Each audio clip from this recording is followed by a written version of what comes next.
समय का पाबंद, जीवन का आनंद। नियम सूत्र सिद्धांत का पालन, ज्ञान गुण चरित्र का भंडारण। मंच का पहला नियम, अनुशासन और शिष्टाचार। मंच का पहला सूत्र, समय का पाबंद और आज्ञाकारिता। मंच का पहला सिद्धांत, अपना आसन, अपना छाजन, अपना झोला, अपना कंधा, अपना दीक्षा, अपना धंधा। समय शांति है, शक्ति है और संपत्ति है। इसलिए पुरुष बली नहीं होता है, समय होत बलवान। घरे घरे का मोल है, मत भूलो इंसान। समय बराबर ब्रह्म है, इसके सिवा कोई और न दूजा। समय के साथ चल दो, यही है सर्वश्रेष्ठ पूजा। श्री सद्गुरु महाराज की जय। प्रशांत गुरु बाबा की जय। प्रशांत जीवन दर्शनम। अब हम सभी लोग भजन एवं प्रवचन की ओर प्रस्थान करते हैं। हम सभी लोगों के समक्ष सर्वप्रथम वानप्रस्थी श्री रविंदर जी एक भजन को रख रहे हैं। हम सभी लोग भजन का आनंद लें।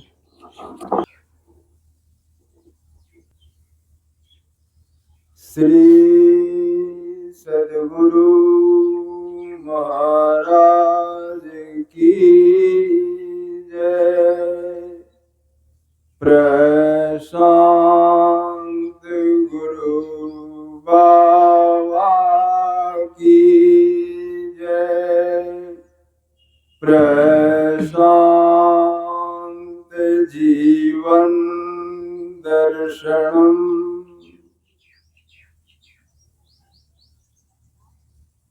सत्संग बिना सोचो मानव, जग में वह ज्ञान का होगा। जिस ज्ञान की साया में जाकर अपना कल्याण होगा।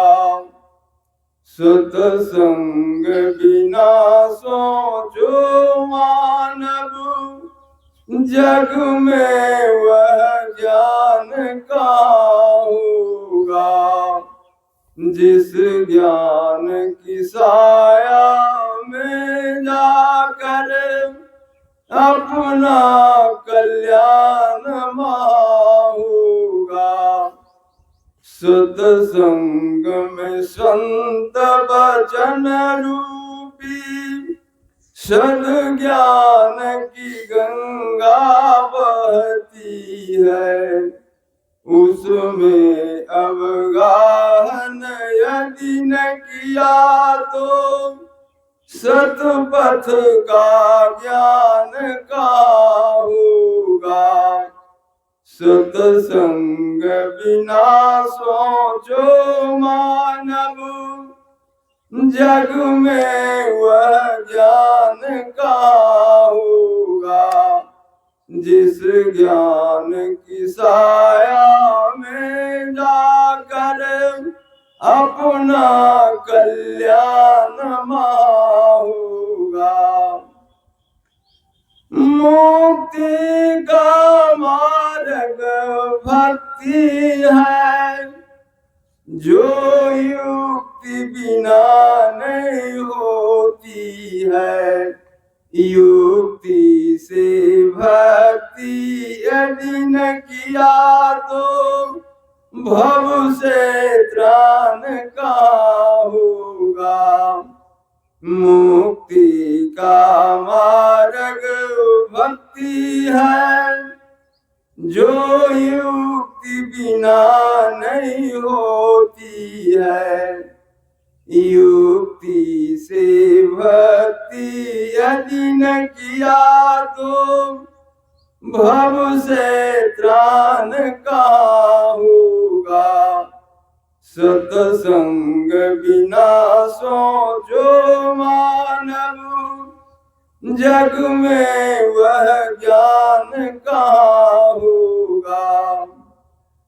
सेवा से सद्गुण है आते, जिससे जीवन सुखमय होता। जिसमें सेवा भाव नहीं तो सुख शांति चैन का होगा। सत्संग बिना सोचो मानव, जग में वह ज्ञान का होगा। इसी शब्दों के साथ में अपनी वाणी को विराम देते हुए श्री सद्गुरु बाबा के चरणों में नमन करते हुए आप सबों को एक साथ सुनो। अब हम सभी लोगों के समक्ष स्थानीय मंच से उपस्थित श्री रमाकांत जी अपने विचारों को लेकर प्रस्तुत हो रहे हैं। हम सभी लोग ध्यानपूर्वक श्रवण करें।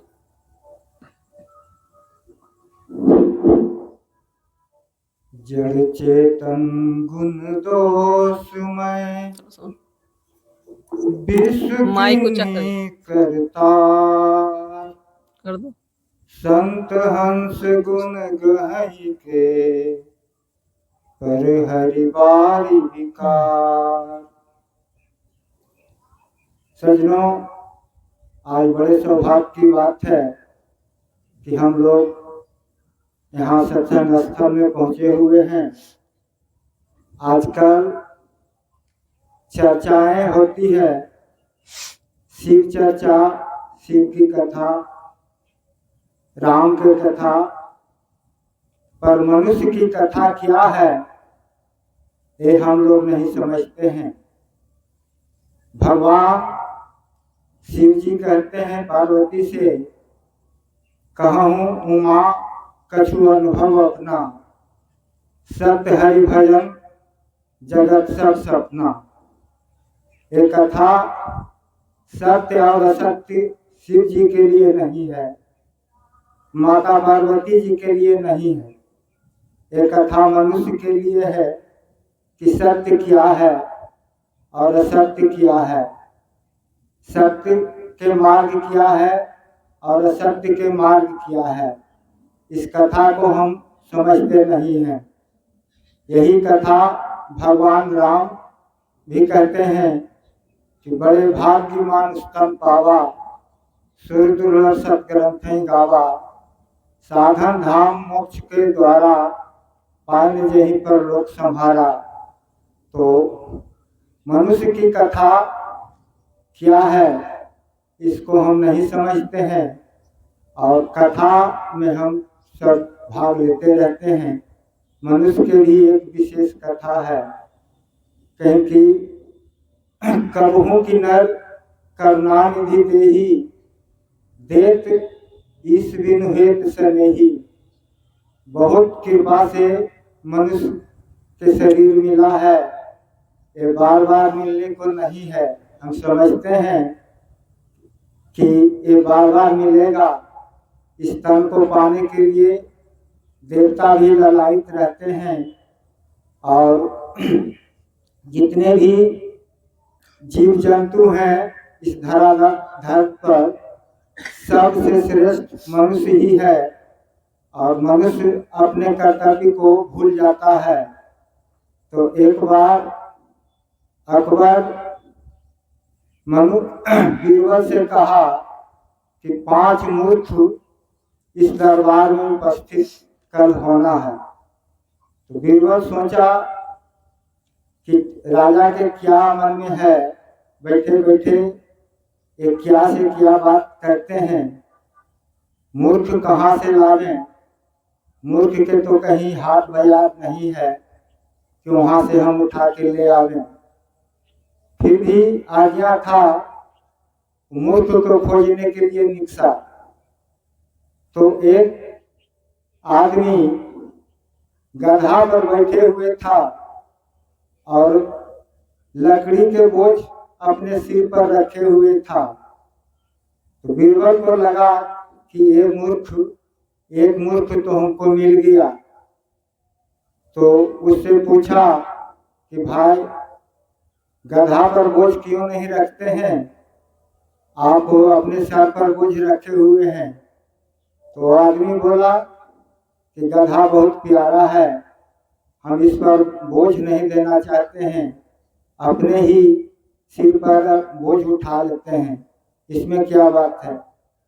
बोला कि कल अकबर के दरबार में आप आ जाइएगा।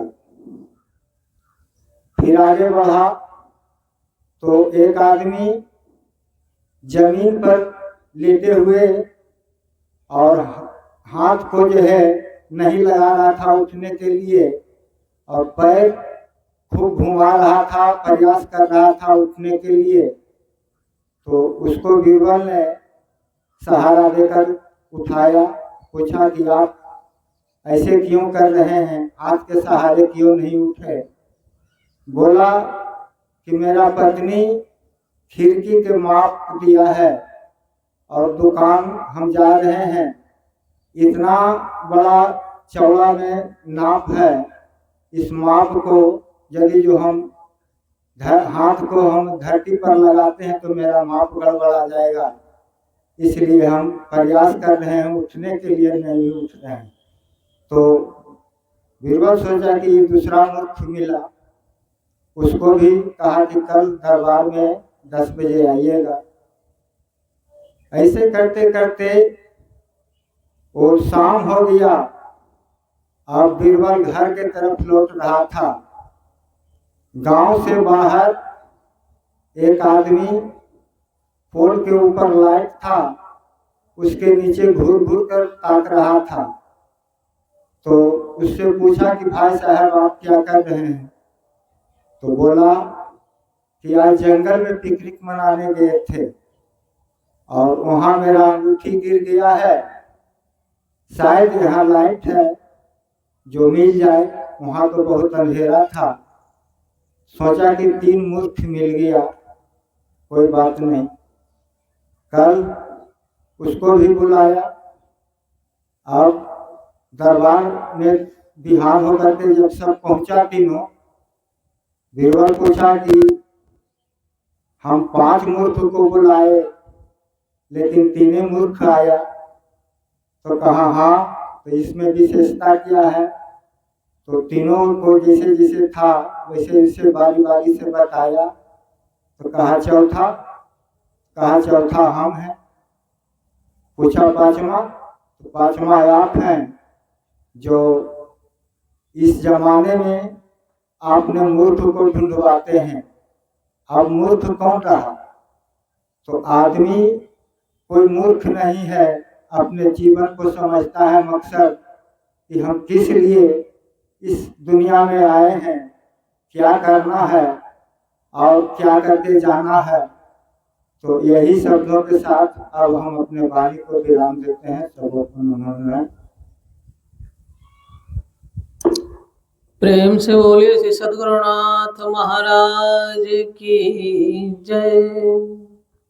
अब हम सभी लोगों के समक्ष ब्रह्मचारी बाबा श्री रामानंद जी अपने विचारों को रख रहे हैं। हम सभी लोग ध्यान पूर्वक श्रवण करें।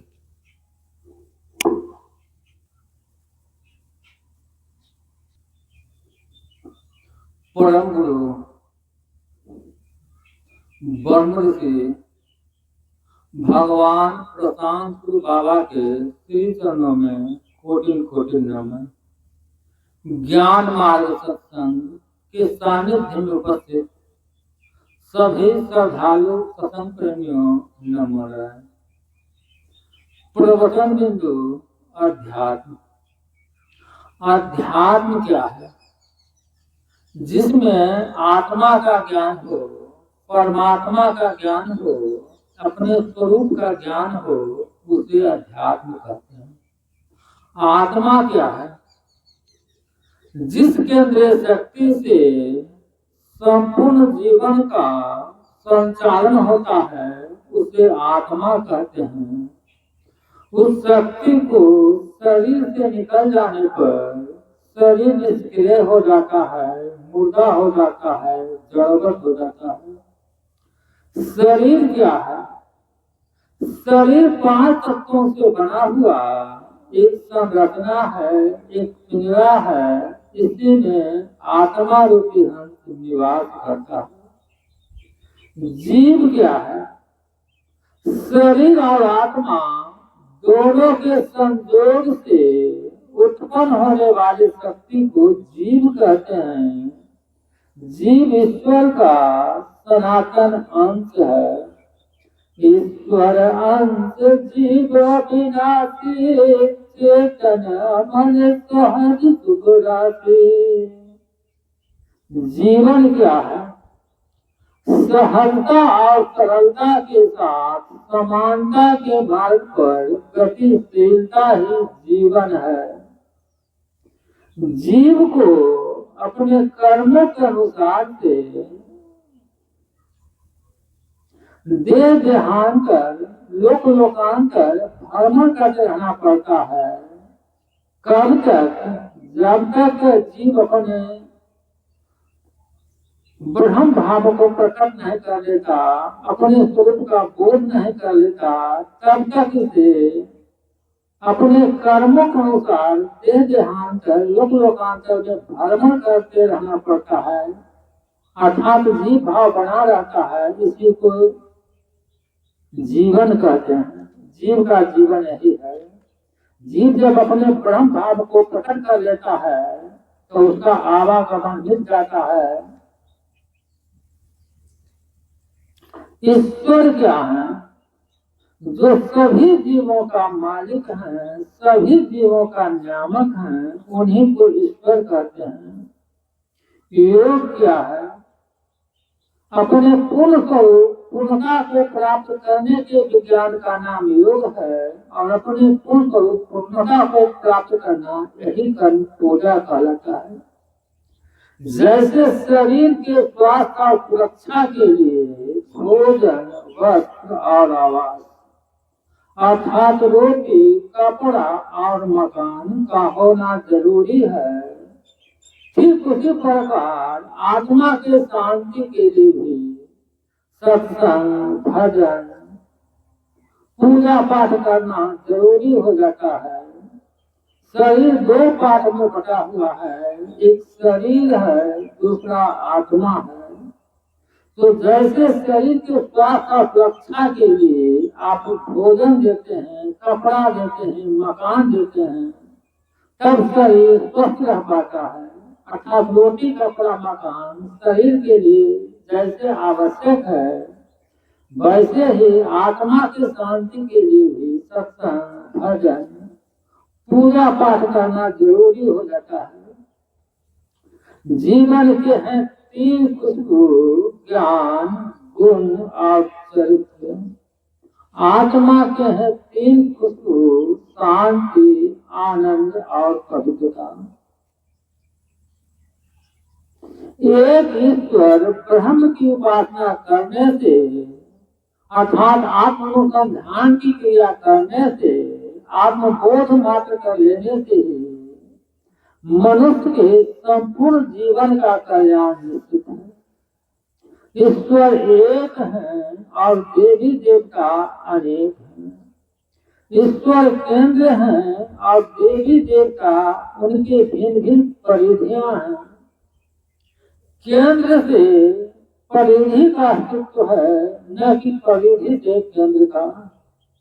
जैसे एक केंद्र को पकड़ लेने से उसकी सारी परिधियां उसके अंदर आ जाती है, ठीक उसी प्रकार एक ईश्वर ब्रह्म की उपासना करने से ही सभी देवी देवता की उपासना हो जाते हैं। एक साधे सब सधे, सब साधे सब जाय, सबको छोड़े तो मूल को सींचो, फूले फले अघाय। जैसे पीपल का वृक्ष है, उसके जड़ होता है, तना होता है, डाली होता है, पत्ता होता है। आप चाहें कि हम सभी पीपल के पत्ता में जल दे दें तो यह संभव नहीं है, पर एक जल में ही आप जल को डाल देते हैं तो वह पानी जो है जल में चला जाता है, तना में चला जाता है, डाली में चला जाता है, पत्ता में चला जाता है, सभी में चला जाता है, सभी का सिंचाई हो जाता है। ठीक उसी प्रकार एक ईश्वर ब्रह्म के उपासना से ही सभी देवी देवता की उपासना हो जाते हैं।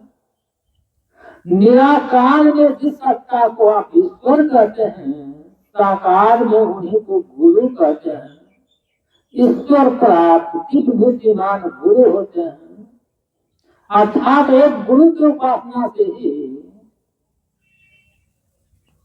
सभी देवी देवता की उपासना हो जाते हैं, पूजा हो जाते हैं। एक गुरु के पूजा से ही सभी देवी देवता और ईश्वर की पूजा हो जाते हैं, क्योंकि निराकार में जिस सत्ता को आप ईश्वर कहते हैं, साकार में उन्हीं को गुरु कहते हैं। ईश्वर प्राप्त बुद्धिमान गुरु होते हैं। शरीर में 8 चक्र हैं, सबसे नीचे है मूलाधार चक्र, उसके बाद है स्वाधिष्ठान चक्र, उसके बाद है मणिपुर चक्र, उसके बाद है अनाहत चक्र, उसके बाद है विशुद्धि चक्र, उसके बाद है आज्ञा चक्र, उसके बाद है सहस्त्रार चक्र, उसके बाद है संगम चक्र। जिस मनुष्य ने ईश्वर के निकटता माकर अर्थात प्रमाणित गुरु के निकटता माकर, आत्मदर्शी गुरु के निकटता माकर छठा चक्र को लगा लिए, कलांतर में वो देवी देवता कहाए। और जिस मनुष्य ने ईश्वर के निकटता माकर अर्थात आत्मदर्शी गुरु के निकटता माकर, प्रमाणित गुरु के निकटता माकर 8 चक्रों को लगा लिए, कलांतर में वही भगवान कहाए। जो ईश्वर का स्वरूप है, ब्रह्म का स्वरूप है, वही पूर्ण स्वरूप सभी जीवों का है जो प्रकांत है। इसको ऐसे समझिए, जो पीपल के वृक्ष का स्वरूप है, वही पूर्ण स्वरूप एक छोटी सी पीपल के बीज का भी है।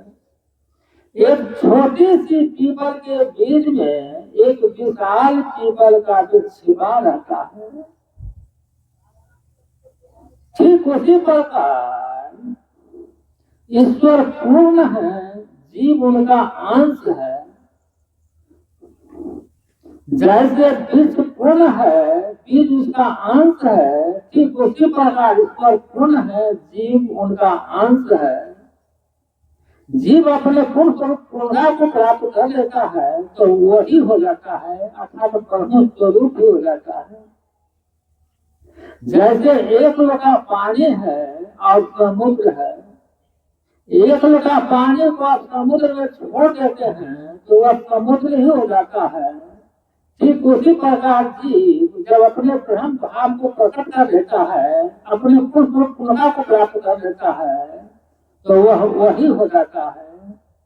जानत तुम्हें हो जाएगी। जो परमात्मा को जान जाते हैं, परमात्मा ही हो जाते हैं। शरीर से नहीं, स्वरूप से। स्वरूप को जो जीव का है वही ब्रह्म का भी है।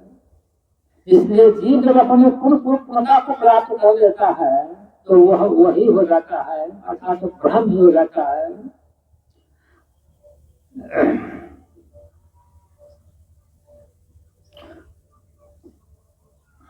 अपने पूर्ण स्वरूप पूर्णता को प्राप्त करना, आत्मसंधान की क्रिया करना, आत्मबोध की क्रिया करना, यही ईश्वर की अर्थात भक्ति है। इसकी समझदारी ही ज्ञान है। इसे अपने जीवन में से प्राप्त कर लेना कर्म है और यही कर्म पूजा कहलाता है। इन्हीं शब्दों के साथ परम पूज्य बाबा के चरणों में नमन करते हुए मैं अपनी वाणी को विराम देता हूँ। आप सबों को साथ नमन। अब हम सभी लोगों के समक्ष बिहारी बिघा मंच से उपस्थित श्री गोविंदर जी एक भजन को लेकर प्रस्तुत हो रहे हैं। हम सभी लोग भजन का आनंद लें। स्विच दे दो माइक। परम पूज्य गुरुदेव बाबा के चरणों में नमन करते हुए एक भजन है। जिसको जीवन में मिला सत्संग है, उसे हर घड़ी आनंद ही आनंद। जिसको जीवन में मिला सत्संग है, उसे हर घड़ी आनंद ही आनंद। जिसको हरि थोड़ा संबंध है, उसे हर घड़ी आनंद ही आनंद। सुना मेरा कबीरा ने गाया, तुलसी नानक ने दर्शन पाया। सुना मेरा कबीरा ने गाया, तुलसी नानक ने दर्शन पाया। जिसको हृदय में राम नाम बंद है, उसे हर घड़ी आनंद ही आनंद। जिसको जीवन में मिला सत्संग, उसे हर घड़ी आनंद ही आनंद है। संत जिसका जीवन सच्चाई में ढल गया, उसके पापों का पर्वत भी गल गया। जिसका जीवन सच्चाई में ढल गया, उसके पापों का पर्वत भी गल गया। जिसके राम राम बसे गोविंद है, जिसके राम राम बसे गोविंद है, उसे हर घड़ी आनंद ही आनंद। जिसको जीवन में मिला सत्संग है, उसे हर घड़ी आनंद ही आनंद। जिसको हरि से जुड़ा संबंध है, उसे हर घड़ी आनंद ही आनंद।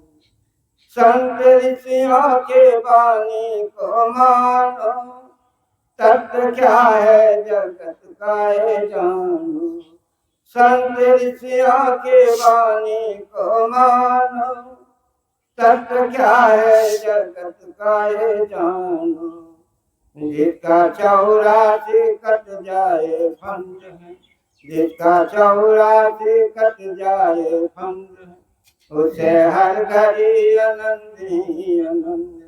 जिसको जीवन में मिला सत्संग है, उसे हर घड़ी आनंद ही आनंद। जिसको हरि से जुड़ा संबंध है, उसे हर घड़ी आनंद ही आनंद।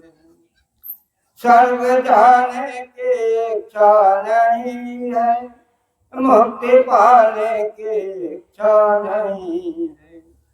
स्वर्ग जाने की इच्छा नहीं है, मुक्ति पाने की इच्छा नहीं है। उसको मिलता है यहाँ परमानंद है, उसको मिलता है यहाँ परमानंद है। उसे हर घड़ी आनंद ही आनंद। जिसको जीवन में मिला सत्संग है, उसे हर घड़ी आनंद ही आनंद। जिसको हरि से जुड़ा संबंध, उसे हर घड़ी आनंद ही आनंद। मैं अपनी वाणी को विराम देता हूँ। परम पूज्य गुरुदेव बाबा चरणों में नमन करते हुए आप स्वरूप है।